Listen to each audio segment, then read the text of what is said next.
మంచిది. మనందరం దేవుణ్ణి స్తుతిస్తూ ఉండగా పరిశుద్ధ గ్రంథంలో నుండి ప్రకటన గ్రంథము 4వ అధ్యాయము మొదటి నుంచి కొన్ని మాటలు చదువుకుందాం.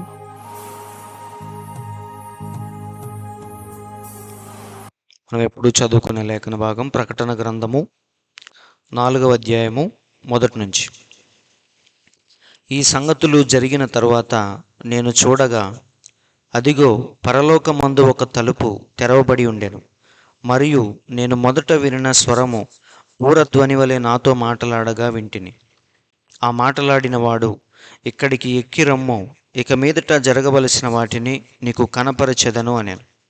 వెంటనే నేను ఆత్మవశుడనైతిని.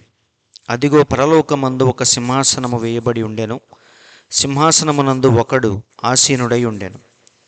ఆసీనుడైన వాడు దృష్టికి సూర్యకాంత పద్మరాగములను పోలినవాడు. మరకతము వలె ప్రకాశించు మేఘధనస్సు సింహాసనమును ఆవరించి ఉండెను. సింహాసనము చుట్టూ 24 సింహాసనములుండెను. ఈ సింహాసనములందు 24 పెద్దలు తెల్లని వస్త్రములు ధరించుకొని తమ తలల మీద సువర్ణ కిరీటములు పెట్టుకున్న వారై కూర్చుండిరి.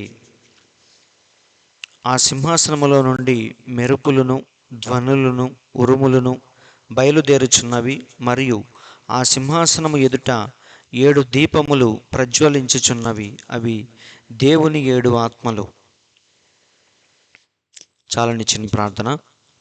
పరిశుద్ధుడా, కృపగల దేవా, జీవము కలిగిన యేసయ్య, మీకు స్తోత్రములు స్తోత్రములు స్తోత్రములు ప్రభువా.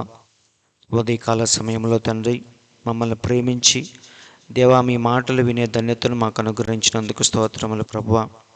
ఈ లోకములో ప్రభువా మీ మాటలు తండ్రి సృజనాత్మక శక్తి కలిగిన మీ మాటలు అవి ఎంతో ప్రభువా జీవము కంటే ఉత్తమమైనవి తండ్రి.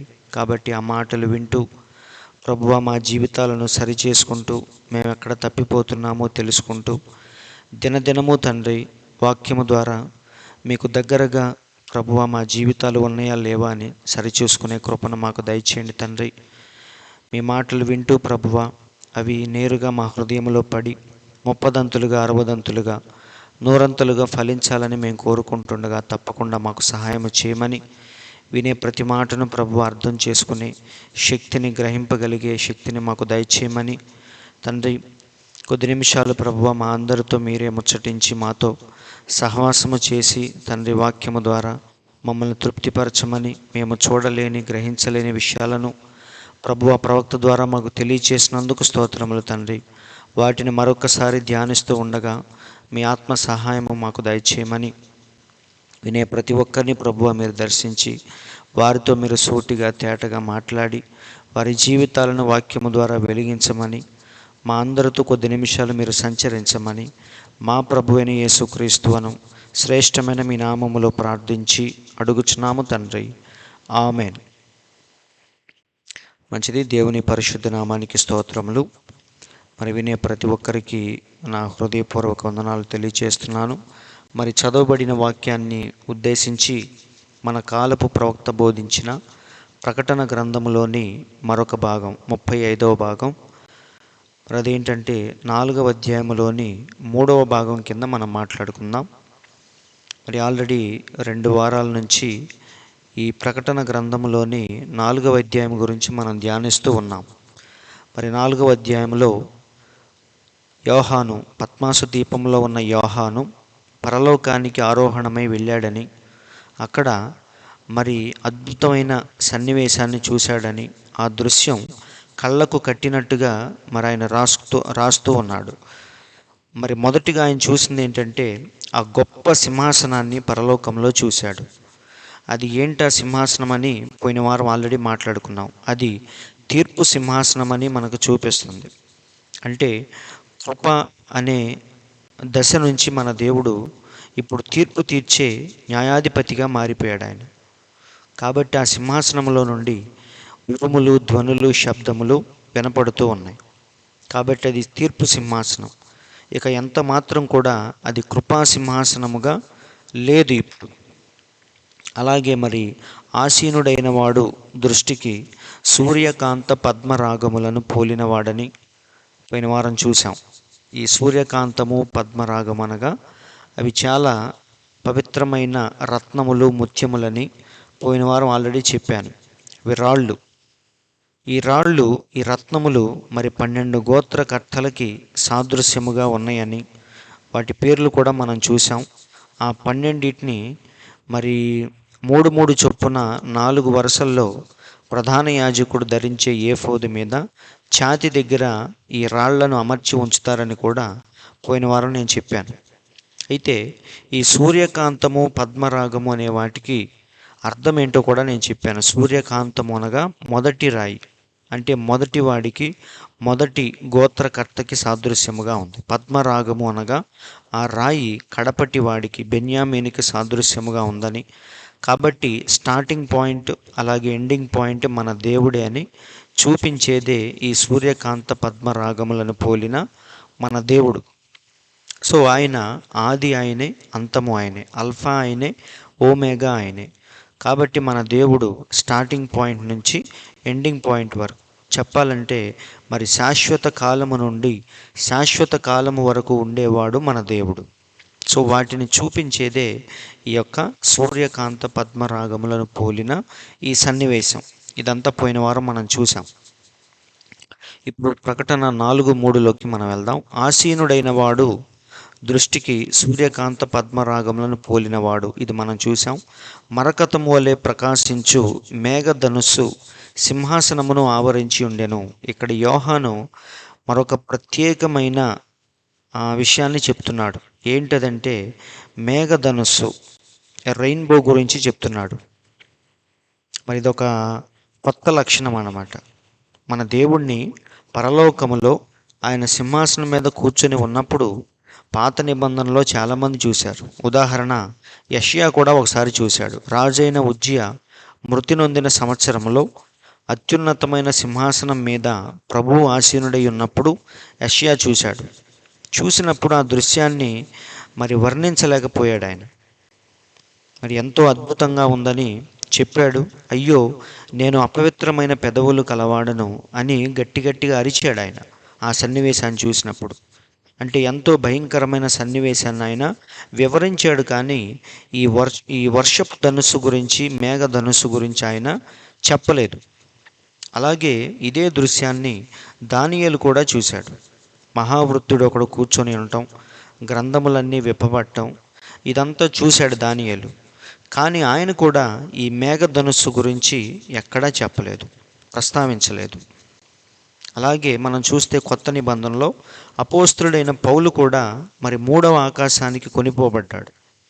అక్కడ కూడా ఎంతో మరి భయంకరమైన దృశ్యాలను 3వ ఆకాశంలో అపోస్తులుడైన పౌలు చూశాడు. కానీ వాటి గురించి ఒక్క మాట కూడా చెప్పలేకపోయాడు. అంటే ఇవన్నీ వీళ్ళు కూడా చూశారు, కానీ ఈ ప్రత్యేకమైన మేఘ ధనుస్సు గురించి ఎవరూ వర్ణించలేదు. కానీ పద్మాసు దీపంలో ఉన్న యోహానుకు మాత్రం దేవుడు చాలా క్రిస్టల్ క్లియర్గా అన్నీ చూపిస్తూ ఉన్నాడు. అందుకే ఒక్కొక్క దాని గురించి ఎంతో స్పష్టంగా వివరిస్తూ ఉన్నాడు ఆయన. సింహాసనం ఏంటి, దాని చుట్టూ ఏముంది, అన్నీ కూడా ఒకటి తర్వాత ఒకటి వివరిస్తూ ఉన్నాడు. సో ఆయన చూసినప్పుడు పర్టికులర్గా ఈ మేఘధనుస్సు అనేది స్పెషల్గా ఆయనకి కనిపించింది, మేఘధనుస్సు. అలాగే మరి యోహాను రాసేటప్పుడు 4వ అధ్యాయంలోనే కాదు, ప్రకటన 10:1లో కూడా ఆయన, ఇక్కడ చూడండి, ఇది మేఘధనుస్సు, రెయిన్బో పూర్తిగా మన దేవుణ్ణి ఆవరించి ఉన్నది. అలాగే మన దేవుడు ప్రకటన 10:1లో కూడా బలిష్ఠుడైన దూతగా దిగి వస్తాడు. ఒక కాలు భూమి మీద, ఒక కాలు సముద్రం మీద మోపుతాడు ఆయన. అప్పుడు కూడా మన దేవుడు ఈ మేఘ ధనుస్సును ధరించుకునే వస్తాడు. సో యోహాను చూసినప్పుడు కోణం మారిపోయింది. ఆయన చాలా చక్కగా వర్ణిస్తున్నాడు. సో ఆ మేఘ ధనుస్సు గురించి చాలా క్లియర్గా వివరిస్తున్నాడు యోహాను. అయితే ముందు చూసిన భక్తులు వాళ్ళు చూశారు కానీ దాని గురించి ప్రస్తావించలేదు. కానీ యోహానుకు మాత్రం దేవుడు ప్రతి విషయాన్ని బయలుపరుస్తూ ఉన్నాడు. ఎందుకంటే యోహాను వధువుకు సాదృశ్యముగా ఉన్నాడు. వధువు ప్రతి విషయాన్ని తెలుసుకోవాలని దేవుడు ముందే నిర్ణయించాడు. కాబట్టి మరి యోహానుకు దేవుడు అన్ని విషయాలు తెలియజేస్తున్నాడు. అంటే వధువుకు దేవుడు అన్ని విషయాల్ని బయలుపరుస్తూ మరి ఏమీ కూడా దాచుకోకుండా అన్నిటినీ వివరిస్తూ ఉన్నాడు. ఇక్కడ యోహాను చూసిన ఈ 2 సన్నివేశాల్లో ఆయన ఈ మేఘ ధనుస్సును కలిగి ఉన్నాడు. అయితే అసలు ఈ మేఘ ధనుస్సు యొక్క మనకి దీనికి సంబంధం ఏంటి? అసలు ఇది ఎక్కడ ప్రారంభించబడింది? అసలు దేవుడు ఎందుకు పెట్టాడు? ఏంటి విషయాలు ఒకసారి చూద్దాం. మనందరికీ తెలుసు, ఆది కాండంలో దేవుడు మరి జలప్రళయం ద్వారా ఈ ప్రపంచాన్ని పూర్తిగా నాశనం చేశాడు. మనందరికీ తెలుసు. మరి ఈ భూమి మీద ఒక్క జీవి కూడా మిగలలేదు. ఓడలోనికి వెళ్ళిన జంతువులు తప్ప, మనుషులు తప్ప ఈ భూమి మీద ఎవ్వడు బతకలేదు. దేవుడు అంత దారుణంగా ఈ ప్రపంచాన్ని నీటితో ఒక్కసారి బాప్తీసం ఇచ్చినట్టుగా అలా ముంచాడు. కాబట్టి అన్నీ చనిపోయినాయి మనకు తెలుసు. అయితే జలప్రళయం అయిపోయిన తర్వాత మరి దేవుడు ఎప్పుడైతే నోవాహుని తన కుటుంబాన్ని బయటికి రమ్మని పిలిచాడో, నోవాహు బయటికి వచ్చి దేవునికి బలి అర్పిస్తాడు. బలి అర్పించినప్పుడు దేవుడు ఆయనతో మాట్లాడుతూ ఉంటాడు. ఏమనంటే, ఇక ఎన్నడూ కూడా నేను జలప్రళయము ద్వారా ఈ భూమిని నాశనము చేయను. ఆయన నాశనము చేసినందుకు కొంచెం బాధపడతాడు. ఈ మనుషుల్ని చంపటం వల్ల నాకేమొచ్చింది అన్నట్టుగా దేవుడు ఏమంటాడంటే, నరుల హృదయము వారి బాల్యము నుండి చెడ్డది. కాబట్టి చంపుకుంటూ పోతే మాటి మాటికి వాళ్ళని చంపాలి. కాబట్టి ఇలా మరి ఎన్నడూ కూడా మళ్ళీ నేను భూమిని నీటి ద్వారా నాశనము చేయను అని చెప్పి దానికి ఒక నిబంధన గుర్తుగా ఆకాశంలో ఆ వర్షపు ధనుస్సును, రెయిన్బోని దేవుడు ఆకాశంలో సెట్ చేశాడు. ఆ రెయిన్బో ఏంటిదంటే ఒక నిబంధన గుర్తు, అగ్రిమెంట్ లాంటిది. మానవులకి దేవునికి మధ్య ఉన్న ఒక గుర్తు, ఒక అగ్రిమెంట్ లాంటిది, నిబంధన గుర్తు. ఏమనంటే, ఇక ఎన్నడూ కూడా నేను ఈ భూమిని నీటితో నాశనము చెయ్యను అని దేవుడు చేసిన ఒక నిబంధనకి గుర్తే ఈ రెయిన్బో. అందుకే మీరు గమనించండి, వర్షం వచ్చి వెలిసిపోయిన తర్వాత ఎప్పుడైతే సూర్యుడు మళ్ళీ ప్రకాశిస్తాడో అప్పుడు ఈ రెయిన్బోని మనం చూడొచ్చు. అంటే తేమగా ఉన్న, తడిగా ఉన్న వాతావరణంలోనికి ఎప్పుడైతే ఒక లైట్ అనేది వెళ్ళిద్దో వెంటనే అది 7 రంగుల్ని అట్లా విరజిమ్మిద్ది. అదే రెయిన్బో అంటే.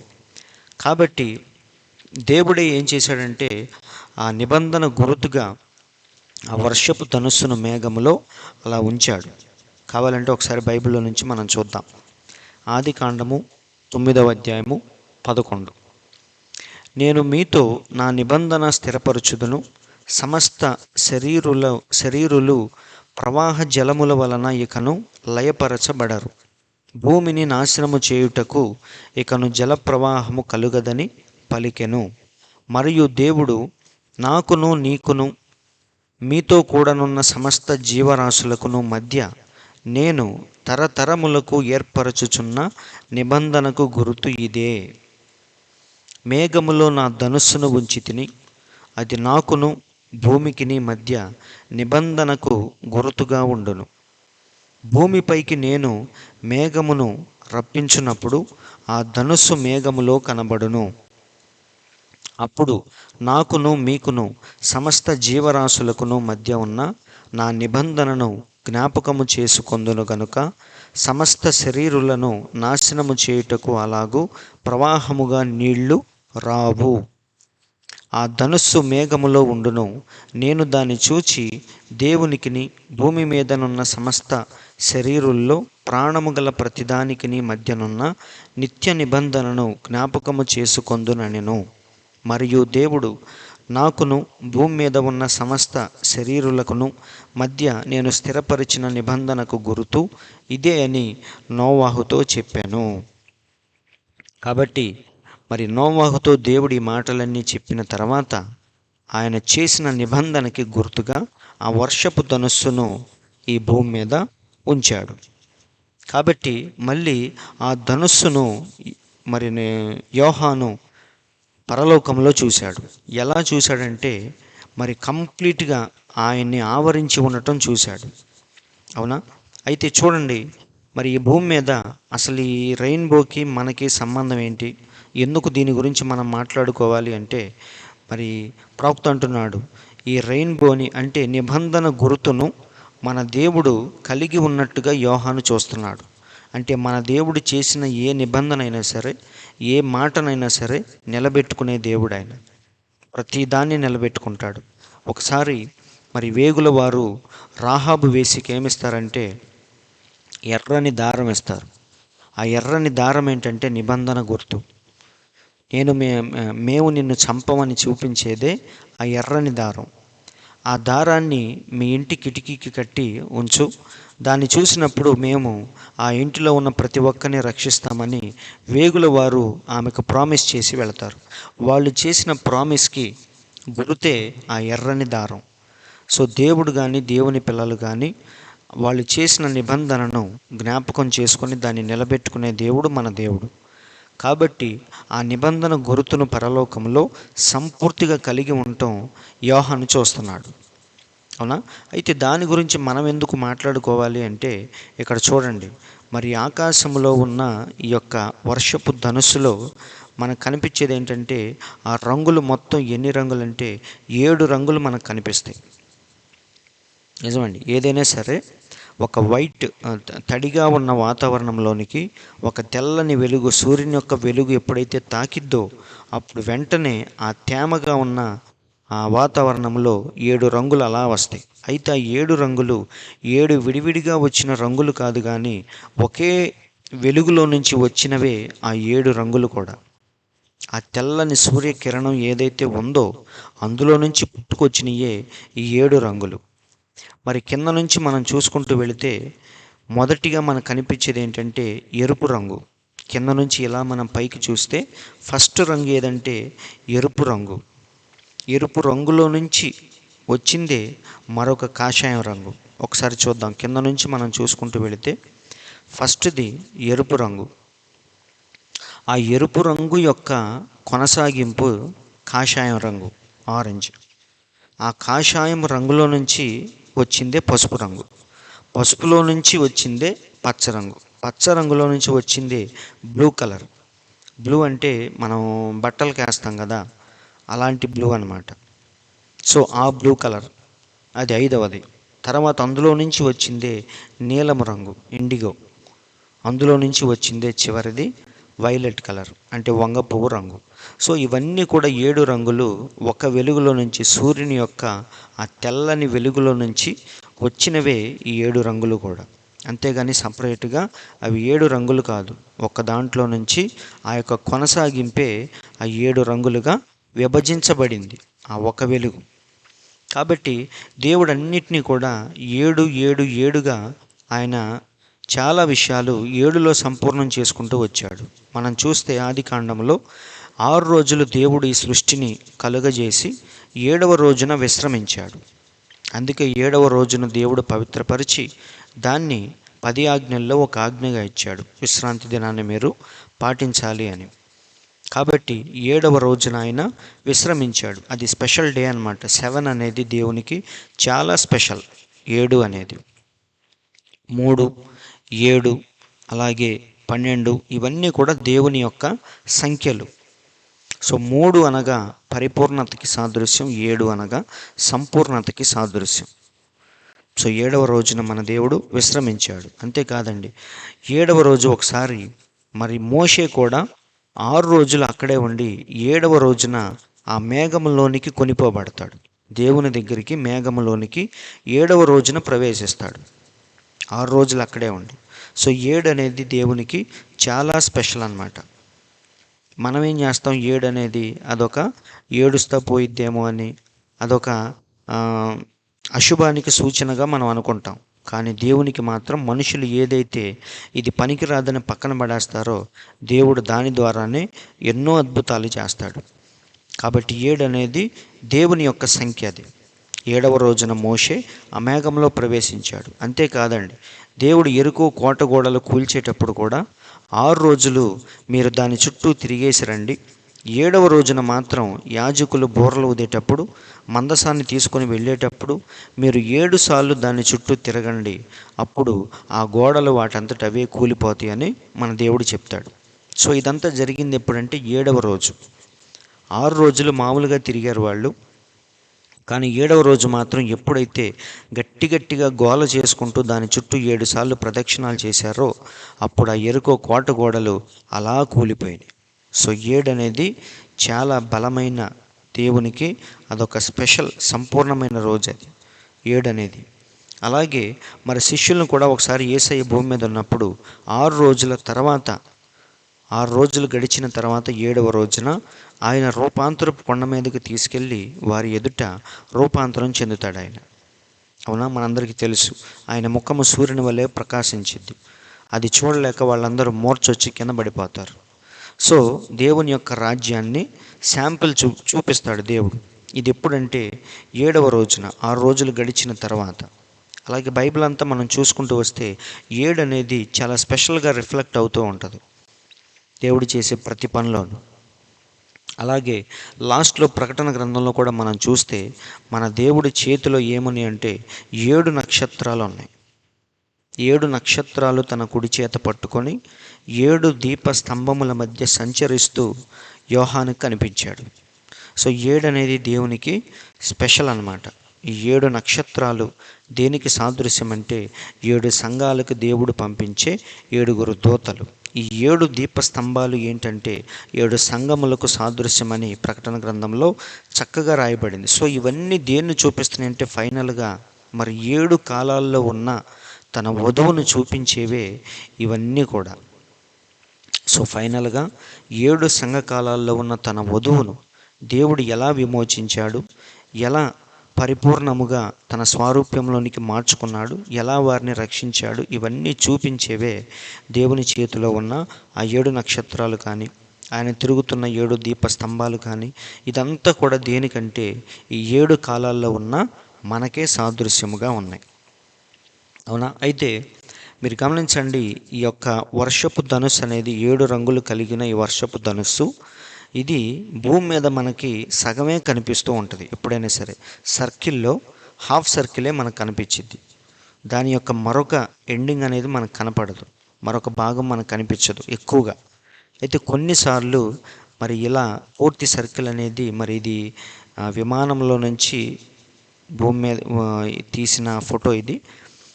అప్పుడప్పుడు ఇలా పూర్తి సర్కిల్ అనేది కనపడిద్ది, కానీ జనరల్గా ఈ భూమి మీద ఈ వర్షపు ధనుస్సు అనేది పూర్తిగా మనకి కనిపించదు, చాలా రేర్గా కనిపించింది. అయితే మరి యోహాను పరలోకం వెళ్ళినప్పుడు మాత్రం ఈ యొక్క మేఘ ధనుస్సు, మరకతము వలె ప్రకాశించు ధనుస్సు కంప్లీట్గా ఉండటం యోహాను చూస్తున్నాడు. మరి ఆ యొక్క పూర్తి నిండుతనాన్ని, వర్షపు ధనుస్సులో ఉన్న పూర్తి సర్కిల్ని యోహాను చూస్తున్నాడు. ఎక్కడ? పరలోకంలో. అంటే మన దేవుడు ఈ భూమి మీద ఏదైనా సరే అది అసంపూర్ణమే, సగమే అని చూపించేదే ఆ సగం వర్షపు ధనుస్సు. కానీ ఎప్పుడైతే పరలోకం నిత్యత్వానికి మనం వెళతామో, మన దేశానికి మనం వెళతామో, అక్కడ అన్నీ కూడా సగం అనేది ఏవీ ఉండవు, అన్నీ కూడా సంపూర్తి చేయబడిన విషయాలు, కార్యాలే మనం అక్కడ చూస్తాం పరలోకంలో. కాబట్టి ఇక్కడ యోహాను చూసినప్పుడు కంప్లీట్ ఆ యొక్క ధనుస్సు పూర్తిగా దేవుణ్ణి ఆవరించి ఉండటం ఆయన చూస్తున్నాడు. మరి దీని గురించి ప్రవక్త ఏమన్నాడో చూద్దాం. సో ఇది దేనికి సాదృశ్యం అంటే పరిపూర్ణతకి, పర్ఫెక్షన్కి ఇది సాదృశ్యం. ఈ పూర్తి మరకతం వలె ప్రకాశించు మేఘధనుస్సు. దీని గురించి ప్రవక్త ఏం చెప్పాడో చూద్దాం. ఇక్కడ చూడండి, ఇక్కడ యోహాను ఆయనను చూసినప్పుడు అది ఏమిటి?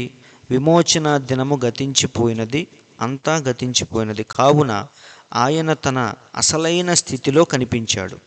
చూడండి, దేవుని యొక్క ఒరిజినల్ స్థితిని యోహాను చూశాడు. ఒక అపరంజి రంగులో కనిపించాడు.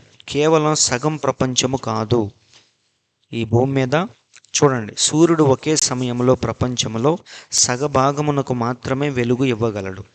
అంతే కదా. ఇప్పుడు మనకి సూర్యుడు ఉదయిస్తున్నాడు అంటే అమెరికా దేశంలో చీకటి.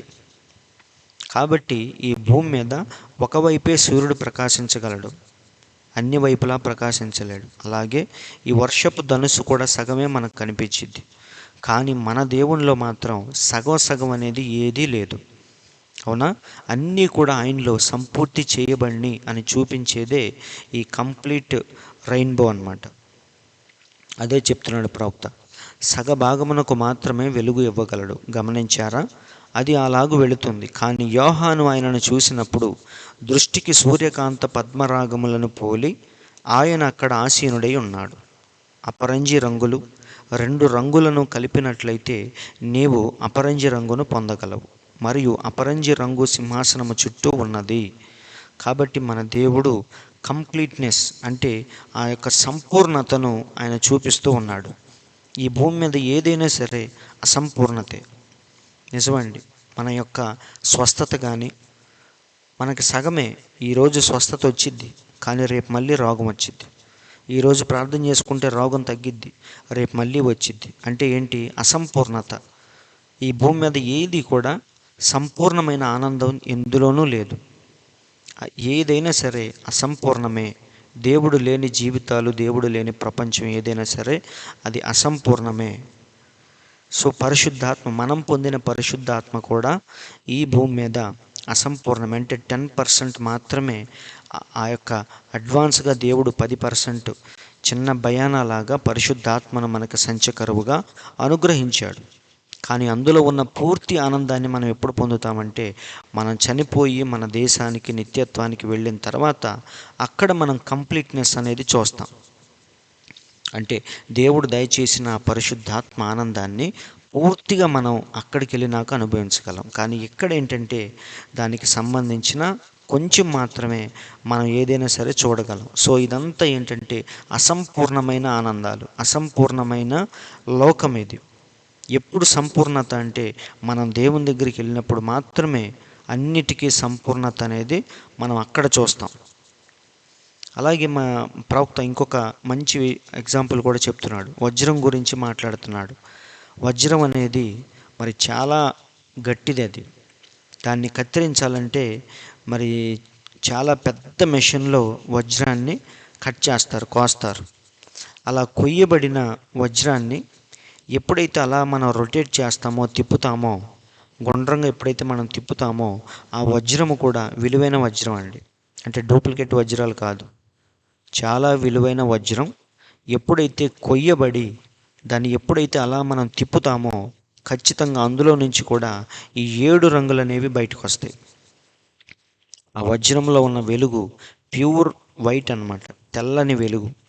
దాన్ని ఎప్పుడైతే ఆ యొక్క వజ్రాన్ని మనం కత్తిరించి దాన్ని అలా తిప్పుతామో అప్పుడు అందులో నుంచి ఈ 7 రంగులు బయటకు వస్తాయి. ఎందుకు ప్రవక్త దీని గురించి చెప్పాడంటే ఆ విలువైన వజ్రం, ఆభరణం, ఆ వజ్రం ఎవరో కాదు కానీ మన ప్రభువైన యేసుక్రీస్తే ఆ వజ్రమై ఉన్నాడు. ఎక్కడా దొరకని అమూల్యమైన వజ్రం మన ప్రభువైన యేసుక్రీస్తు. ఎప్పుడైతే ఆ వజ్రం అనేది, వజ్రమైన ప్రభువైన యేసుక్రీస్తు ఎప్పుడైతే కలువరి శిలువలో కొట్టబడి, చీల్చబడి, ఎప్పుడైతే కొయ్యబడ్డాడో అప్పుడు అందులో నుంచి అద్భుతమైన 7 గుణగణాలు, 7 రంగులు ఆయనలో నుంచి బయటకు వచ్చినాయని మన ప్రవక్త చెప్తున్నాడు. నిజమేనండి. ఆయన గనక అలా నలగొట్టబడకపోతే ఈరోజు మనకు రక్షణ లేదు. ఆయన గనక గాయపరచబడకపోతే ఈరోజు మనకు రక్షణ లేదు. ఆయన గనక పాపిగా రాకపోతే ఈరోజు మనకి పాపక్షమాపణ అనేది లేదు. ఆయన రక్తము కార్చకపోతే ఈరోజు మనకి విమోచన అనేది లేదు. ఆయన చనిపోకపోతే ఈరోజు మనకు పరిశుద్ధాత్మ బాప్తిస్మం అనేది మనకి ఉండేదే కాదు. కాబట్టి ఆ విలువైన వజ్రాన్ని దేవుడు ఏం చేశాడంటే కలువరి శిలువలో దాన్ని కొట్టబడి, చీల్చబడి ఎప్పుడైతే దేవుడు దాన్ని కోసాడో అందులో నుంచి అమూల్యమైన ఆ 7 రంగులు వెలుగులు అనేవి బయటకు వచ్చినాయని మన ప్రవక్త చెప్తున్నాడు. ఒకసారి చూద్దాం. ఇక్కడ చూడండి, ఆ ఘనమైన ఆభరణము ఏంటి? ఆభరణము వజ్రము. వజ్రం ఉన్న ఆభరణం అనేది ఎప్పటికైనా సరే విలువైంది.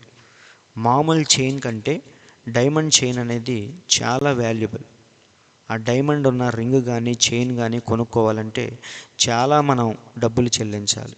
మామూలు బంగారం కంటే, వెండి కంటే డైమండ్ అనేది చాలా వాల్యుబుల్. మనందరికీ తెలుసు, కోహినూర్ డైమండ్ గురించి ఎప్పుడు చెప్పుకుంటూ ఉంటారు. భారతదేశంలో ఒకప్పుడు ఆ డైమండ్ ఉండేదని, దాన్ని ఎవరో ఎత్తుకెళ్ళిపోయారని చెప్పుకుంటూ ఉంటాం. సో ఆ యొక్క వజ్రం అనేది అన్నిటికంటే విలువైనది.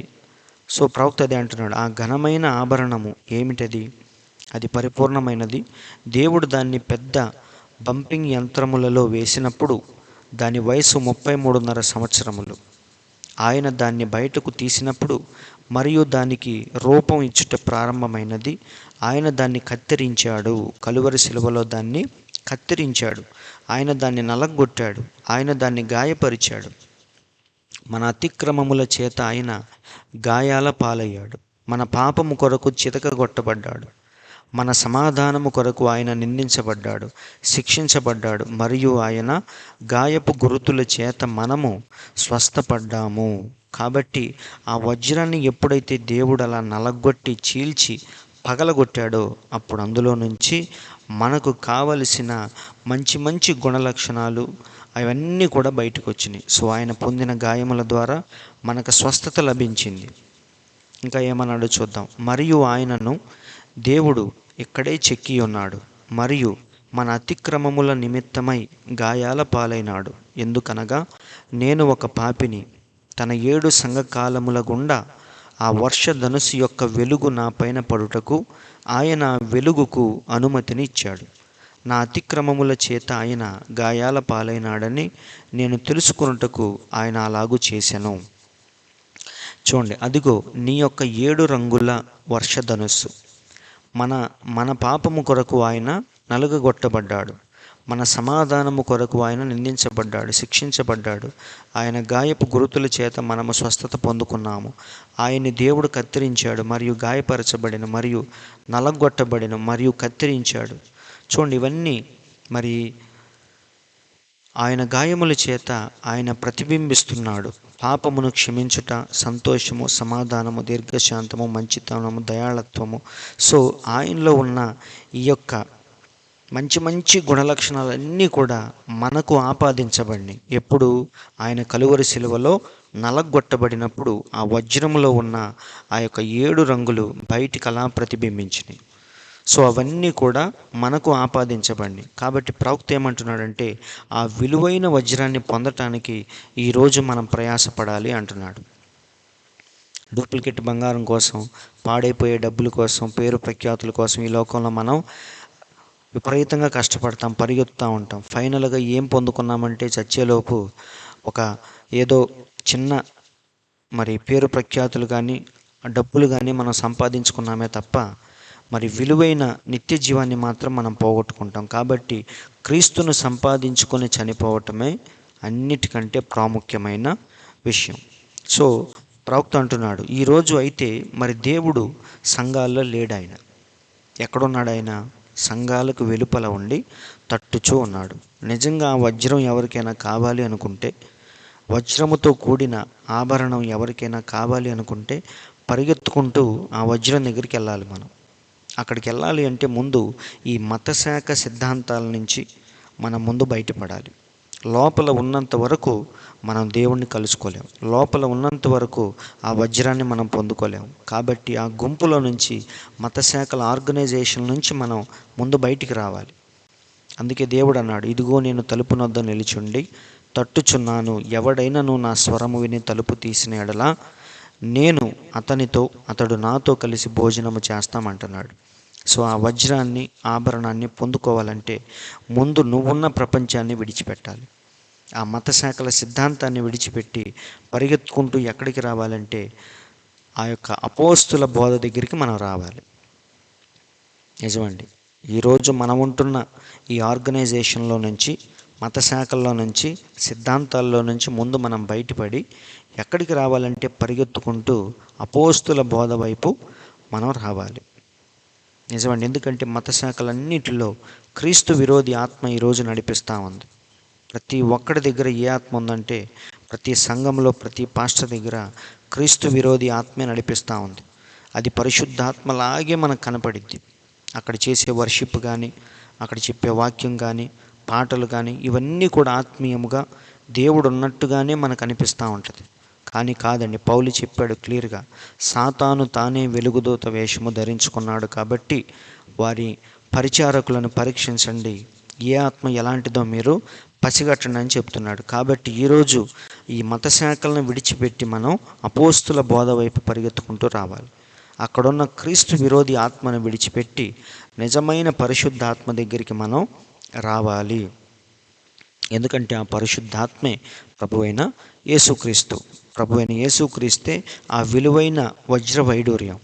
కాబట్టి దాన్ని మనం పొందుకోవాలంటే ఎక్కడి నుంచి ముందు మనం బయటపడాలి, అపోస్తుల బోధ దగ్గరికి రావాలి.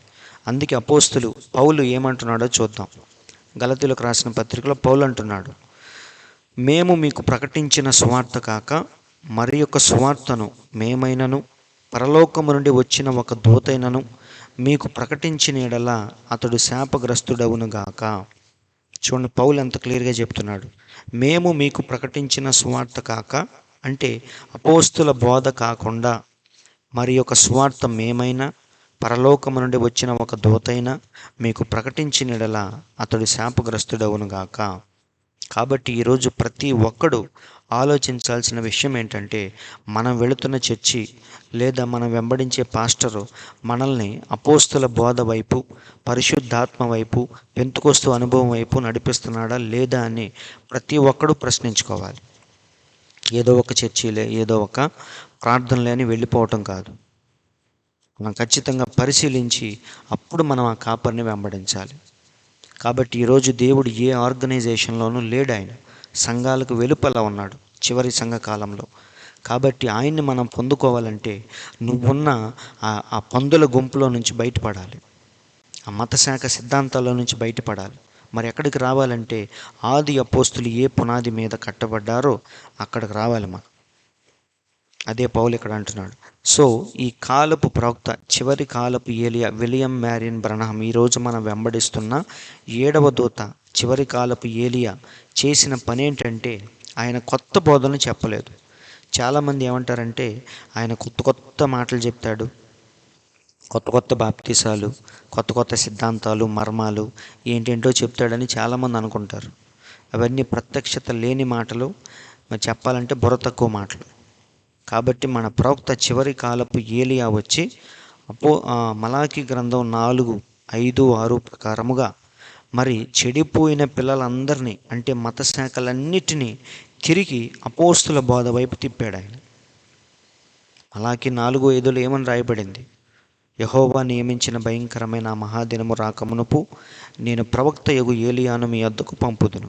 అతడు వచ్చి దేశమును శపించకుండానట్లు చెడిపోయిన తండ్రులను పిల్లల వైపు, పిల్లల్ని తండ్రుల వైపు తిప్పుతాడు. సో తండ్రులు చెడిపోయినప్పుడు వారిని పిల్లల వైపుకు తిప్పాడు బాప్తిస్మం ఇచ్చి యోహాను, ఏలియా ఆత్మతో వచ్చి. అదొకటి అయిపోయింది. ఇప్పుడు చెడిపోయిన పిల్లలందరినీ తండ్రుల వైపుకు తిప్పాలి. ఇది ఎవరు చేశారంటే చివరి కాలపు ఏలియా, మన ప్రవక్త విలియం బ్రన్హాం ఆ పని చేశాడు. ఏలియా ఆత్మతో వచ్చి చెడిపోయిన పిల్లలందరినీ, మతశాఖలన్నింటినీ తిరిగి అపోస్తుల బోధ వైపు, తండ్రుల వైపుకు తిప్పాడు. అంటే క్రీస్తు విరోధి ఆత్మ నుంచి నిజమైన పరిశుద్ధాత్మ వైపు రండి అని ఆయన పిలిచాడు. ప్రపంచాన్ని 7 సార్లు తిరిగి ఈ అపోస్తుల బోధ గురించి ఆయన అందరికీ, ప్రపంచవ్యాప్తముగా అందరికీ చెప్పాడు ఆయన. సో ఈరోజు పిల్లలమైన మనము ఎటు తిరగాలి? అపోస్తుల బోధ వైపు తిరగాలి, తండ్రుల వైపుకు తిరగాలి. ఆ పని చేసిన వాడు చివరి కాలపు ఏలియా విలియం బ్రన్హాం గారు. కాబట్టి మరి ఇంకొక విషయం ఇక్కడ ఏంటంటే, యోహాను చూసినప్పుడు ఈ యొక్క సింహాసనం గురించి వర్ణిస్తున్నాడు ఇప్పుడు యోహాను. అయితే మనం అన్ని విషయాలు చెప్పుకున్నాం, కానీ ఇక్కడ ఒకటి పచ్చని రంగు మనకు కనపడతా ఉంటుంది. ఇదంతా కూడా మీరు చూస్తే మరి పచ్చని రంగులో పచ్చపచ్చగా కనపడతా ఉంటుంది చుట్టూ సింహాసనం దగ్గర. మరి ప్రవక్త అంటున్నాడు, ఏంటి పచ్చరంగు దేనికి సాదృశ్యం? పచ్చరంగు దేనికి సాదృశ్యం అంటే మన ప్రవక్త అంటున్నాడు, పచ్చ అనగా అది జీవానికి సాదృశ్యం. అవునా? ఇప్పుడు ఎక్కడైనా సరే మీరు చూడండి, మరి వర్షం వచ్చి వెలిసిపోయిన తర్వాత అడవిలో కానీ మరి ఎక్కడైనా సరే గడ్డి పిలకలు ఆ యొక్క మొక్కలన్నీ బయటకు వస్తాయి. ఆ వర్షం ఎప్పుడైతే పడిందో పచ్చదనం అంతా బయటకు వచ్చింది. అంటే చూడటానికి మొత్తం ఆ గ్రౌండ్లో గ్రీనిష్గా కనపడతా ఉంటుంది. అంటే దాని అర్థం ఏంటి? ఆ యొక్క జీవం అనేది బయటకు వచ్చింది. విత్తనంలో ఉన్న జీవం అనేది మొలకల రూపంలో బయటకు వచ్చినాయి అని చూపించేదే ఆ గ్రీనిష్ అన్నమాట, పచ్చని రంగు. ప్రవక్త అదే అంటున్నాడు, ఒకసారి చూద్దాం. కావున మనము ఆయనను ఆకుపచ్చ అపరంజి రంగులు కలిగిన వృత్తములో చూస్తాము. కాబట్టి ఆ దృశ్యంలో మనకి ఏం కనపడుతున్నాయి? మరకతము వలె ప్రకాశించు మేఘధనస్సు, అపరంజి, ఈ ఆకుపచ్చ రంగులు ఇవన్నీ మనకు కనిపిస్తూ ఉంటాయి. ఈ ఆకుపచ్చ అనేది చూడండి, ఆకుపచ్చ దేన్ని ప్రతిబింబిస్తుంది? జీవము. ఆకుపచ్చ ఎల్లప్పుడూ పచ్చనిదే, అది ఎల్లప్పుడూ ఆకుపచ్చగానే ఉంటుంది, అదే జీవం. సో ఆకుపచ్చ దేన్ని చూపిస్తుంది? జీవాన్ని చూపిస్తుంది. ఎందుకంటే ఈ దృశ్యంలో మీరు చూడండి, ఇదంతా కూడా ఎంతో పరిశుద్ధమైన ప్రదేశం, జీవము కలిగిన ప్రదేశం. అణువణువు కూడా జీవముతో నిండి ఉంది. అణువణువు కూడా పరిశుద్ధతతో మరి పవిత్రముగా పరిశుద్ధముగా ఉన్న ప్రదేశం ఇది.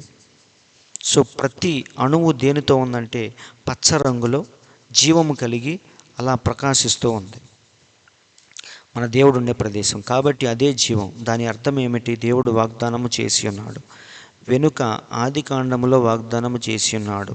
అది ఏమిటంటే ఆయన వర్షధనుస్సును ఆకాశంలో ఉంచాడు. కాబట్టి ఈ పచ్చని రంగు దేన్ని చూపిస్తుందంటే పూర్తిగా జీవముతో నిండి ఉంది. ఎలాంటి జీవం? ఈరోజు మనం చూసే జీవం కాదు అది. అది ఇంకా ప్రత్యేకమైన జీవం, నిత్య జీవం అది. అసలు అక్కడ మరణము కానీ అసంపూర్ణత కానీ ఏమీ లేని ప్రదేశమే దేవుడుండే ప్రదేశం, పరలోకం, అతి పరిశుద్ధ స్థలం అది. కాబట్టి మరి ఆ సింహాసనాన్ని ముందు యోహాను వర్ణించాడు. తర్వాత మరి చుట్టూ ఉన్న ఆ దూతల గురించి, జీవుల గురించి, ఒక్కొక్క దాని గురించి యోహాను వర్ణించుకుంటూ వచ్చాడు. వాటి గురించి మనం తర్వాత మళ్ళీ వివరించుకుందాం. 4వ అధ్యాయంలో మరి 24 సింహాసనములను, ఆ సింహాసనముల మీద 24 పెద్దలు తెల్లని వస్త్రములు ధరించుకొని కిరీటాలు పెట్టుకున్న వారే కూర్చున్నారని మరి ఎంతో చక్కగా వర్ణిస్తున్నాడు. సో అదేంటి? మరి ఆ యొక్క స్థలము, అతి పరిశుద్ధ స్థలము దేన్ని చూపిస్తుంది? అందులో ఉన్న ప్రతి విషయాన్ని మరి ఒక్కొక్కటిగా మనం చూద్దాం.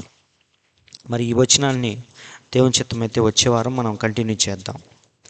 మరి ఇక్కడ ఇంటర్నెట్ కానీ కరెంట్ ప్రాబ్లం కానీ ఇవన్నీ ఉండటం వల్ల ఎక్కువసేపు మరి లైవ్ అనేది ఇవ్వలేకపోతున్నాం.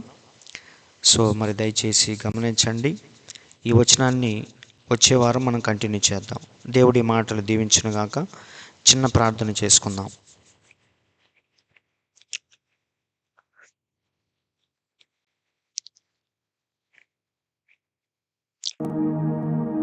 పరిశుద్ధుడా, కృపగల దేవా, మీకు స్తోత్రములు తండ్రి. ప్రభువా, ఈ ఉదయకాల సమయంలో కొద్ది నిమిషాలు తండ్రి మాతో మాట్లాడి, కొద్ది మాటలను ప్రభువా మాకు అర్థమయ్యే రీతిలో ప్రవక్త చెప్పిన ప్రభువా అనువాదాన్ని మరొకసారి వినటానికి కృప చూపించినందుకు స్తోత్రములు ప్రభువా. నిజమే తండ్రి, ఆ సింహాసనము దగ్గర ఏమేమైతే చూశాడో యోహాను, అవన్నీ కళ్ళకు కట్టినట్టుగా మాకు వివరిస్తూ ఉన్నాడు ప్రభువా. అవన్నీ చూస్తూ ఉన్నప్పుడు అది ఎంత అందమైన దృశ్యమో మేము ఊహించుకోవటానికి ప్రభువా, రేపు మేము చనిపోయిన తర్వాత నిజంగా ఆ ప్రదేశానికి వెళితే ఎంత అద్భుతంగా ఉంటుందో ఆ దృశ్యం అనేది మరి చూడటానికి ఈ 2 కళ్ళు సరిపోవన్నంత అందముగా ఆ ప్రదేశాన్ని యోహాను వివరిస్తూ ఉన్నాడు తండ్రి. అవన్నీ వింటూ ఉన్నప్పుడు ప్రభువా, ఆ ప్రదేశానికి వెళ్ళాలనే ఆశ, ఎలాగైనా సరే దాన్ని సొంతం చేసుకోవాలనే ఒక ఆశ మాలో మీరు కలిగించినందుకు స్తోత్రములు తండ్రి. దాన్ని పొందటానికి ప్రభువా మా సాయశక్తిలో ప్రయత్నించే కృపను మాకు దయచేయండి. మాకున్న ప్రతిదాన్ని అమ్ముకొని ప్రభువా నిత్య జీవాన్ని పొందుకునే కృపను దయచేయండి. నిజమే తండ్రి, లాజరుకి భూమి మీద ఏమీ లేవు, కానీ క్రీస్తును సంపాదించుకొని చనిపోయాడు. ధనవంతుడికి అన్నీ ఉన్నాయి, కానీ క్రీస్తును సంపాదించుకోలేకపోయాడు. ఈరోజు మేము కూడా ప్రభువా నిన్ను సంపాదించుకొని ఈ భూమి మీద చనిపోతే మాకు అంతే చాలు తండ్రి. కాబట్టి ప్రభువా వినే ప్రతి మాటను వాస్తవ రూపంలోనికి మేము దాన్ని మార్చుకొని అందులో ఉన్న ప్రతి విషయాన్ని ప్రత్యక్షత ద్వారా చూడగలిగే కృపను మాకు దయచేయండి ప్రభువా. వాటి గురించి ఆలోచిస్తూ వాటి కోసం ప్రభువా జీవించాలనే తపన మాలో ప్రతి ఒక్కరికి మీరు కలిగించమని, ఇంకా మరిన్ని విషయాలు తండ్రి ఎంతో క్షుణ్ణముగా మేము పరిశీలించి తెలుసుకునే కృపను మాకు దయచేయమని, వాటి ద్వారా ప్రభువా మేము ఎలా జీవించాలో, ఎలా సిద్ధపడాలో, ఎలా తండ్రి మీ స్వారూప్యంలోనికి మార్చబడాలో ఇవన్నీ కూడా ప్రభువా తెలుసుకుంటూ దినదినము తండ్రి ఆ రీతిగా మార్చబడే కృపను మాకు దయచేయమని, ఈ ఉదయకాలపు దీవెనలతో మమ్మల్ని అందరినీ మీరు నింపమని మా ప్రభువైన యేసుక్రీస్తువును ఎంతో శ్రేష్టమైన మీ నామములో ప్రార్థించి అడుగుచున్నాము తండ్రి. ఆమేన్. మన తండ్రి అయిన యేసుక్రీస్తు యొక్క దివ్యమైన కృపా సమాధానములు కూడి ఉన్న మనందరికీ, లోకంలోని పరిశుద్ధులందరికీ సదాకాలము తోడే నడిపించునుగాక. ఆమేన్. దేవుడు మీ అందరిని దీవించునుగాక.